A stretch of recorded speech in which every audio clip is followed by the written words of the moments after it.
of the lead, but the Titans couldn't secure the last onside kick. The Browns escaped with a win. And with their 9th victory, guys, the Browns will finish this season with a winning record for the first time in 13 years. Finally, they've got that one. Shannon, was yesterday a blip or a trend for Baker? Well, Skip, I'm not going to expect him to throw for, 250, whatever he had, and 4 touchdowns in the first half. But Mike Vrabel basically dared Baker Mayfield to beat him throwing the football. They said, we refuse to give you Nick Chubb. We refuse to give you Kareem Hunt. If you beat us today, you're going to have to throw the football. And Baker did that. He threw the football. He did not put the ball in harm's way. And guys, Skip, if you look at the guys, Peoples-Jones, both of them was wide open on the double move. They did a great job. Nick Chubb did a great job of carrying out the play fake. Baker did a great job of carrying out the play fake. And when he rolls up, the guy was wide open. I'm going to give Baker credit. He made every throw. He was not off target. The throw to Jarvis in the back of the end zone, Jarvis runs a great route. He holds Byard. He puts it on his back shoulder because he knows if he leaves him, Byard's going to probably decapitate him. It's going to end up being an incomplete pass. And by the way, that was a rocket. Yes. So I'm going to give him credit. Stefanski did a great job of calling the plays. Tight end throw to a 315-pound offensive lineman for a 1-yard touchdown. So I'm going to give him credit for what he did yesterday, Skip. Now, we know going into the game, the one thing that Tennessee can't do is generate pass rush. Skip, remember they spent $13 million on Jadeveon Clowney. It's being reported he had surgery and is done for the season. They gave $8 million to Vic Beasley. Vic Beasley was like, I'm uncertain if I even want to go to camp. So he missed the first week. He gave away $500,000 because he didn't even show up to camp. He's not even on the team. So they spend $21 million in pass rushers and not one. I don't even know. They might have a sack between the two of them. If I'm not mistaken, they might not have any sack. But give Baker's credit. We wanted to see Baker win a game in which a team nullified your running game. You didn't have Hunt. You didn't have Chubb to dominate. They took that away. Baker threw the ball with conviction. He threw the ball with accuracy. So I'm going to give him credit. Baker deserves credit for what he did yesterday. Okay. So Friday, you dismiss Baker at this point in his career as nothing more than a game manager, yes, right? Yes. I'm not sure that was game managing. That was game dominating. So you're going to take one game, or are we going to look at the previous games?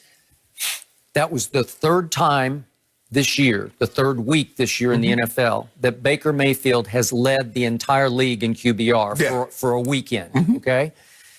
And he did it twice before against Cincinnati, so you say 98 and 97, Well, we can discount this. All right. But we'll give him credit for this one. Okay. This was big time because this was at Tennessee against a team that has been hot and cold, but it has been hot lately. They whitewashed Indy just last week. And Indy was hot coming into that game. Was it at Indy? It was at Indy. And they just got blown away. It was 45-26, I believe. And the point is, they had won at Baltimore in overtime, so they had won 2 in a row, and they were 8-3 coming into the game. So they're a legitimate team. I get you about the pass rush. Yeah. But would you believe that only one quarterback has thrown 4 touchdowns and a half this year, and it's Baker Mayfield, and he's done it twice. Okay? That's more than game managing to me. And I told you Friday that over the last 5 games, ironically and not coincidentally, without Odell, since Odell got hurt, God bless him in his rehab, but since he was gone, over those 5 games leading up to yesterday, Pro Football Focus and just pure rating had Baker rated 5th overall in the league in his performance over those 5 games. We don't have their rating yet for today, off yesterday. But the point is, that will probably go up. Maybe over the last 6 weeks, he'll be 4th or 3rd on that list. But Skip, you remember last week was the first time in a month Baker had thrown a touchdown. And he threw 2 in that game. So, and they were still winning those games. So all I'm saying is, Skip, is that if you ask Baker to say, Baker, just go win the game. If you saw what happened when Kareem Hunt wasn't in the lineup, Kareem Hunt is what makes this offense go. Because now, Skip, you see what happened when they faked that ball to his belly? You see all those guys come forward? They're not coming forward to look and shake Baker's hand. They're coming forward to put a helmet on Nick Chubb. And so guys the guys are running scot-free now. Let's not make it seem like he's throwing darts. I mean, that was pitcher. People Jones, you could have threw that one. I don't know if the second one was scot-free, but the first one was scot-free. People Jones, and the guy looking in the backfield, Skip.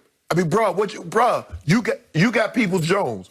Why you looking in the backfield? What you gonna do? Let me ask you a question. What you gonna do with Baker from 20 yards deep? You gonna shake his hand? You gonna tackle him? All I know is it was 38-7 in the first half in Nashville. Yes. That's beyond game managing, because when he gets hot, when he gets right from the start, and I saw it again and again when he was at the University of Oklahoma, he can deal. And he was dealing yesterday. He can also go hot and cold, which is why, ironically, and almost impossibly, this team is now 9-3, while for the whole year being outscored by 15 points. Yes. How do you figure that? Well, I can tell you why it happened, because at Baltimore early, they lost 38-6. At Steelers, they lost 38-7. They lost at Vegas 16-6. So you can see what happened. But all of a sudden, they're on a roll. But hold on, wait a minute. So where was Baker then? Well, so what was Baker then? Okay, but he had Odell. I promise you, it's an Odell crisis for this team. And I'm taking nothing away from Odell in and of himself, but when you put on Odell on top of Jarvis with two quality, well, really, they got three quality tight ends, and you have two backs who can catch it out of the backfield, all of a sudden, Baker is forcing the ball to Odell because he got way too Odell-centric, and it was hurting the offense. All of a sudden, it clarified where now his go-to guy is clearly Jarvis. Yes. And he's got three or four. He's got Peoples Jones. He's got various other Higgins. He's got guys that he likes, but he knows if they get no catches in a game, it's going to be okay. With Odell, it's not going to be okay. So all of a sudden, their whole situation crystallized for Baker, and you can see how effective he's been since Odell was gone. Just look at the numbers. I love the fact that even though they didn't run for a great number of yards, they didn't have a great number, great yards per carry, they still had 36 attempts, Skip. Let that sink in, that 36 attempts. So you're like, oh, man, they're not going to run it. We stopped them. They're only getting 1-2 yards. But Stefanski stayed with the plan. If you look at all these guys, Skip, you look at that's the West Coast system because he was with Kubiak. You look at look what Jacksonville was doing to Dalvin Cook yesterday. And somehow Dalvin Cook ended up with 120-plus yards on 30 carries. You don't get away from it. You stick with it. And they stuck with it. If Chubb can stay healthy, and they run the ball, Skip, they don't have, like I said, sure, you love to have 300 yards or 200 yards, but it's the threat. When Chubb is not in there, the threat of them running the football like that isn't there. So they'll play you more straight up. And Baker struggles when teams play him more straight up. But when you're getting one-on-one coverage and they're play-action pass and guys are running free, but we're going to see moving forward because teams are going to make – that's the blueprint, Skip. I want to see more of this. I know what Chubb can do. I know Chubb can run me out of the game. I know he and Kareem Hunt can tag team me and beat me down.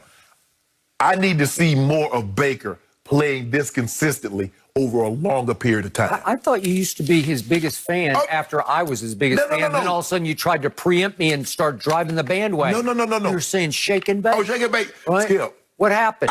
See, what I'm not going to do is that I'm not going to overreact one way or another.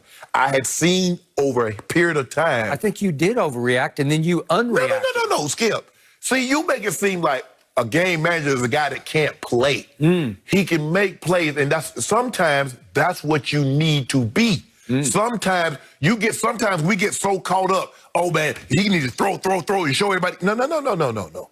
Sometimes it's to run the ball and then be accurate when you need to. It might not come down, but the 1 or 2 throws a game. Can you make those throws in that moment? I say big yes to this. Okay. I say he's growing up. I say he's maturing, but I do not love his celebrations. And we saw yesterday after one of the throws to Peoples Jones, he does his drum major run down the field like he's leading the band. I just don't love this. You know somebody gonna catch him though, right? Hey, you know the defense looking at that, right? He's running right through them. And they're saying, okay, we remember, we'll get you next time, right? I can see somebody doing a sack and doing something, sacking him Just and doing like something that. very similar. That's the guy. And he thrives on that in a way, but you better be able to live up to it. You better be able to back it up, because if you can back it up, you will shut them up. But I have never loved the progressive commercials. It's way too much too soon. I don't even love the Nissan Heisman House commercials for Baker. It's too many too soon. You do realize as they win more and more games, they're going to start shooting more and more commercials. It appears that they made the right choice because all of a sudden, I think their progressive is based in Cleveland. So now they got the hot 9-3 Browns. They're probably out of their minds. They're probably shooting one this Tuesday, right? Oh, it's going to be very, very interesting, Skip. Very, very interesting. So many commercials. Just a bit too many. Just a bit too many. But everyone notices them. Guys, Aaron Rodgers, he set another milestone in yesterday's win. Is he making a push for the GOAT case when all is said and done? Don't go anywhere. We got a lot more next.